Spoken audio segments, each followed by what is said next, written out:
இப்போ love language டெஸ்ட்டை எடுத்தாச்சு. என்னோட love language is words of affirmation, என்னோட பார்ட்னரோடது ஆக்ட்ஸ் ஆஃப் சர்வீஸ் அப்படின்னு ரியலைஸ் பண்ணோன்னா இதை வச்சு how to improve our relationship. Honestly speaking, love language தெரிஞ்சுக்கிறதுனால மட்டும் நம்ம ரிலேஷன்ஷிப் இம்ப்ரூவ் ஆகாது. It is simply a conversation starter, ஒரு first step towards working on improving the relationship. இப்போ உங்களோட பார்ட்னரோட லவ் லாங்குவேஜ் ஆக்ட்ஸ் ஆஃப் சர்வீஸ்னா நீங்கள் மோர் கான்ஷியஸாக இருப்பீங்க. அவங்களுக்கு little things around the ஹவுஸ்க்கு help பண்ணுறது, இல்லை இன் சம் வே அவங்களோட லைஃபை ஈஸியர் ஆக்கிறதுக்கு.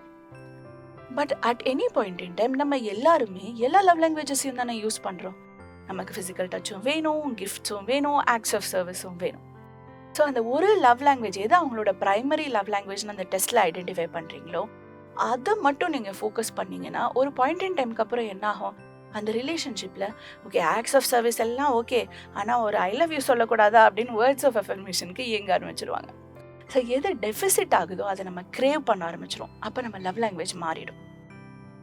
ஸோ இந்த simple frame work is actually two simple. In fact research shows that love லாங்குவேஜஸை use பண்ணுறதை விட there is one more factor that is even more important. ஒரு கப்பல் சேர்ந்து இருக்காங்களா இல்லை ஸ்பிளிட் ஆகிறாங்களா அப்படிங்கிறதுக்கு. அண்ட் அந்த ரிசர்ச்சில் என்ன சொல்கிறாங்கன்னா it's called bits for connection. இந்த பிட்ஸ் ஃபார் கனெக்ஷன்னா என்ன? எனி டைம் நம்ம அதர் பர்சனுக்கு ரீச் அவுட் பண்ணுறோம், அது bit for connection. For example, நீங்கள் சிம்பிளாக ஒரு டாக் வீடியோ இது க்யூட்டாக இருக்கு பாரு அப்படின்ட்டு ஒரு ரீலோ இல்லை ஒரு ஷார்ட்ஸோ ஃபார்வர்ட் பண்ணுறீங்க வாட்ஸ்அப்பில், அது பிட் ஃபார் கனெக்ஷன். ஏன்னா நீங்கள் அந்த மெசேஜ் பண்ணுறதுக்கு அவங்க ரிப்ளை பண்ணணும்னு எதிர்பார்க்குறீங்க.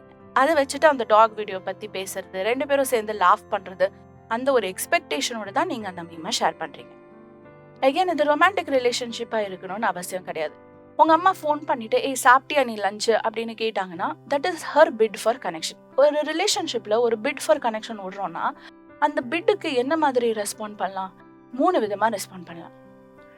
அம்மா சாப்பிட்டேன், நீ சாப்பிட்டியா, செம்ம டாக் வீடியோ தான் நான் ரொம்ப என்ஜாய் பண்ணேன் அப்படின்னு பாசிட்டிவாக ரிப்ளை பண்ணலாம். இல்லை நெகட்டிவாக ரிப்ளை பண்ணலாம். ஏமா தோணுன்னு ஃபோன் பண்ணிகிட்டே இருக்க அப்படின்னும், என் வாட்ஸ்அப்பில் ஃபார்வர்ட் அனுப்பிச்சு என்னை படுத்தாத அப்படின்னு மெசேஜ் அனுப்புறது நெகட்டிவ் ரியாக்ஷன். ரெண்டுமே இல்லாமல் அதை இக்னோர் பண்ணலாம். ஓ நைஸ் அப்படின்ட்டு ஒரு பேருக்கு ஒரு மெசேஜ் போடுறது, ஓகேம்மா நான் அப்புறம் பேசுகிறேன் அப்படின்னு பொலைட்டாக, ஆனால் அந்த கண்டினியூ பண்ணாமல் அந்த கான்வர்சேஷனை ஸ்டாப் பண்ணுறது. இதெல்லாம் examples of neutral responses. So இதில் எது ஐடியல்? நம்ம பாசிட்டிவாக ரெஸ்பாண்ட் பண்ணுறது ஐடியல். இது ஒரு சின்ன விஷயம் தானே அப்படின்னு நம்ம யோசிக்கலாம். ஆனால் அந்த சின்ன விஷயத்தை தான் நம்ம ரிலேஷன்ஷிப்ஸில் இக்னோர் பண்ணுறோம். அந்த பிட் ஃபார் கனெக்ஷன் எனி ஃபார்மாக இருக்கலாம், ஃபிசிக்கல் டச்சாக இருக்கலாம், வேர்ட்ஸ் ஆஃப் அஃபர்மேஷனாக இருக்கலாம், குவாலிட்டி டைமாக இருக்கலாம், எதுக்கு வேணா இருக்கலாம். I know a couple who are no longer together. என்னோட ஃப்ரெண்ட்ஸ் அவங்க 2 பேருமே. ஆனால் அவகிட்ட ஏன் why did you break up, I thought you are an ideal கப்பிள்னு நான் கேட்டபோது, நான் ஒரு வாட்டியும் அவன் ஹேண்டை ஹோல்ட் பண்ணலான்னு பிடிச்சா தட்டி தட்டி விட்டுட்டு இருந்தான் அப்படின்னு சொல்லுவாங்க. இதுக்கு இல்லாமல் பிரேக்கப் பண்ணுவாங்க? ஹேண்ட் ஹோல்ட் பண்ணலன்னா ஹேண்ட் ஹோல்ட் பண்ணல அப்படின்னு நம்ம வெளியிலேருந்து சொல்கிறது ரொம்ப ஈஸி.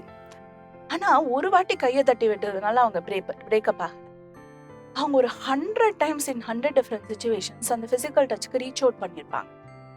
அண்ட் 100 different times அவங்க நெகட்டிவாக ரியாக்ட் பண்ணதுக்கு அப்புறம் ஒரு பாயிண்ட் இன் டைமில் ஒரு சலிப்பு வந்துடுது. ஸோ ரிசீவிங் கிஃப்ட்ஸ் அவங்களோட பிரைமரி லவ் லாங்குவேஜாக இருக்கலாம்.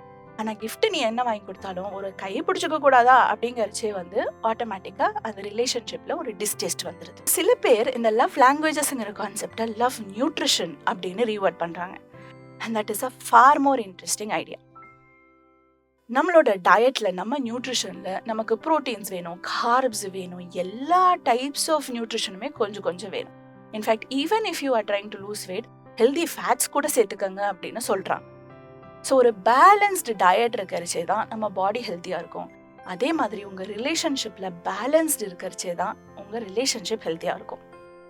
ஒரு லவ் லாங்குவேஜஸை மட்டும் பேச ட்ரை பண்ணாதீங்க. ஆன் ஸ்பெஷல் அக்கேஷன்ஸ் அவங்களோட ப்ரைமரி லாங்குவேஜை யூஸ் பண்ணி தே ஆர் எக்ஸ்ட்ரா அப்ரிஷியேட்டட் அப்படின்னு ஷோ பண்ணுங்க. பட் எவ்ரி டைம் ஒரு சின்ன பிட் வரும்போது ஃபார் அட்டென்ஷன் அதை நம்ம தட்டி கழிக்காமல் you have to recognise, they are reaching out to me, they want to communicate, they want to feel connected in this relationship அப்படின்னு சொல்லிட்டு. அது எனி ஃபார்ம் ஆஃப் லவ் லாங்குவேஜாக இருக்கலாம். அந்த பிட்டுக்கு ரெஸ்பாண்ட் பண்ணுங்க. And when you want to feel appreciated, நீங்களும் ஒரு bit போடுங்க. நம்ம ஒரு மூவி பார்க்கலாமா, இந்த வீக்கெண்ட் என்ன ஆக்டிவிட்டி பண்ணலாம், everything is a bid for connection. The research shows 86% of the couples who stayed together அவங்க பிட்டுக்கு ரெஸ்பாண்ட் பண்ணாங்க positively. whereas 33% of the couples தான் who split up responded positively. Majority of the time அவங்க நெகட்டிவாக respond பண்ணிட்டு இருந்தாங்க. So love லாங்குவேஜஸை use பண்ணுங்க, but more importantly pay attention to the small things. அவ்வளோதாங்க நமக்கு லைஃப்பில் வேணும் டு பி ஹாப்பி. இது ஒரு பிட் ஃபார் கனெக்ஷனா அப்படின்னு உங்களுக்கு டவுட் இருந்ததுன்னா காமெண்ட்ஸில் கேளுங்க. I will help you clarify is this the bid for connection that someone in your relationship, someone in your life is reaching out you. அதை விட உங்களோட பாசிட்டிவ் எக்ஸ்பீரியன்சஸ், இதை நான் ஒரு சின்ன விஷயம் நினச்சேன் ஆனால் நான் ரெஸ்பாண்ட் பண்ணதுனால எங்கள் ரிலேஷன்ஷிப் ஃப்ளரிஷ் ஆச்சு அப்படின்னு இருந்ததுன்னா அந்த ஸ்மால் பிட்ஸ் ஆஃப் கனெக்ஷனை கமெண்ட்டில் ஷேர் பண்ணுங்கள்.